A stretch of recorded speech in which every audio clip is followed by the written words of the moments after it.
Hello guys, Limal nga pala, isang OFW, nakabakasyon ako ngayon, kasama ko aking pamilya. Yan, papunta nga pala kami ngayon ng Ilog. Yan, alam mo yun, mamamasyal lang kami, magtatampisaw, nakakamiss kasi yung buhay probinsya. Yan, kasama ko ang aking asawa at aking 3 anak, tsaka yung pamangkin ng misis ko. Yan yung dinadaanan namin papunta sa Ilog. Gilid lang ho yun ng mga bahay. Dito sa probinsya kasi, alam mo yun, pwede kang magtawid-tawid, not compare sa Manila, baka matrespassing ka pa. Yan, ganyan lang ho, napakasimpleng buhay, pero hindi mo talaga ipagpapalit ang buhay probinsya.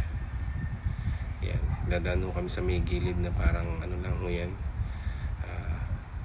daan lang ho na maliit. Yan, kasama ko yung aking asawa. Yan, naglalakad lang po kami. Yan ang aking anak. Kabila naman ho yan, pakit na ho kami ng hagdan.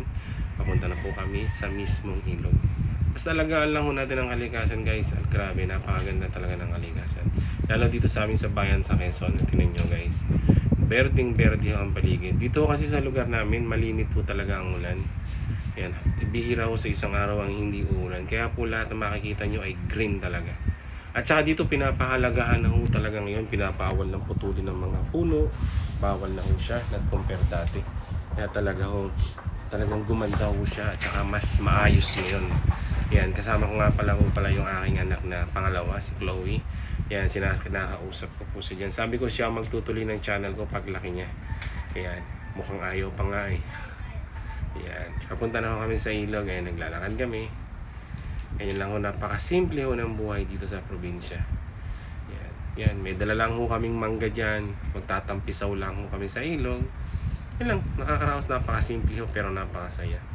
Ayan, naliligo na ho kami dyan. Yan, pinas forward ko na ang aking mga pamangkin ho ng misis ko yan, tsaka yung 3 kong anak, ang aking 3 Marias.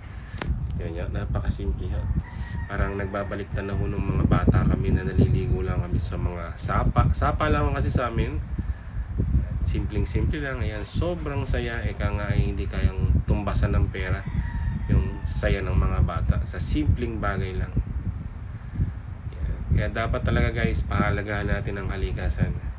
Grabe, napakaganda talaga. Kung babalik lang natin kagaya nung araw, nako, napakaayos. Simpleng-simpleng buhay na talagang, alam mo yun, na hindi kagaya ng mga kabataan ngayon, pa-cellphone na lang, nakakalimutan na yung maglaro, mag-enjoy. Yeah, dapat talaga binubuhay pa natin yung mga ganitong simpleng kaligayahan. Yan, simpleng banding lang. Yan, nakakalipas oras. Yan, patalon-talon lang sila. Hindi naman malalim yung, mababaw lang. Kaya lang medyo maingat lang kami kasi medyo malalaki yung bato. Yan, buhat ng misis ko yung pamangkin niya. Yan, parang kami rito mga yagit. Hindi, joke lang. Yan, tingnan, napakaganda guys ng kalikasan dito sa amin. Talagang berde, naglalakihan ng puno. Yan, grabe guys. Ayan, napakaganda talaga, nakaka-relax. Yung oras hindi mo namamalayan.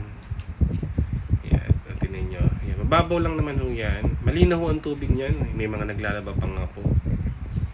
Ganyan lang kasimple. Yan, saya lang, simple, ayos naman. Yan, isang tingiti.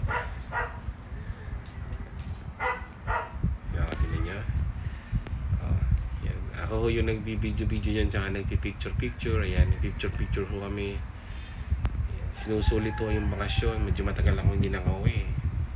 Kaya kahit sa simpleng bagay lang, talagang sinusulit ko yung bawat araw. Ayan, ganyan lang ako kasimple yan. Medyo kainitan ho yan kasi tanghali ho yan eh. Mga alas 3 ng tanghali. Yan, lilipat ho kami guys. Ay napansin nyo guys. So yan, nag-aho na kami. Hahanap kami ng ibang lugar naman. Malawak ko naman kasi yung ilog, mahaba naman yan. Yan, yung aking 3 anak. Yung misis ko nauna na. Medyo dahan-dahan lang ho kasi kami naglalakad dyan. Malalaki yung bato. Mahirap na ho, baka madupilas kami, mapilay pa. Buti pa nga yung mga anak ko, kabisado na nila yung daan. Ako medyo nangangapa pa. Yan, yan, gewang-gewang ho. Tignan nyo, kaya humalikot yung camera ko. Ako'y gewang-gewang din nung maglakad. Diba? Pero pag nakaka-enjoy, ayan, ingat lang talaga. Nakaka-enjoy, nakakaalis ng pagod, nakakaalis ng stress. Siyempre, lalo na kung kasama may pamilya mo. Ganyan lang ako kasimple, ganyan lang ako Hay nako. Ang sarap. Ang sarap maging bata. Ayan, tinan nyo. Nag-iisip bata nga ako dyan eh. Nagtampisaw na rin ako. Ayan, naglalakad doon sa papunta ko kami yan sa kabila. Naghahanap kami ng medyo malawak-lawak ng kaunti. Ayan. Kami ho'y aahon at lilipat to kami ng ibang pwesto. Ako ho'y namumroblema dyan at napakatarik ko ng ahonin. Hindi ko alam kung ako'y makakaahon. Ayan. Nauna na ho sila at parang napakadali lang ho para sa kanila ang umahon. Napakatarik ko ng ahonin. Muntik na akong hindi ho makaahon dyan. Tingnan nyo gano'n ho katarik ang ahonin dyan. Tingnan nyo, ayan. O tingnan nyo gano'n katarik. Ayan. Sa kanila ho napaka-easy lang ho yung pag-ahon. Ako ho ay hirap na hirap. Ayan. Nanggagapang na ho yung mga anak ko. Ayan. Nanggagapang na ho sila. Ako ho namumroblema dyan kung paano ako aahon. Natupilas pa ho ako dyan. Ayan, ayan, maahon ho. Ayan, kaya malikot yung camera. At ako medyo takot at medyo matarik ko yung aking inakyat. Kaya hinagis ko na ho yung tuwalya para ho medyo ginawa yung pag-akyat ko. Ayan, ayan na, inakyat ko na ho. Ayan, yun, nakaahon din ho. Yun, hanggang dito na lang ho guys. Maraming salamat.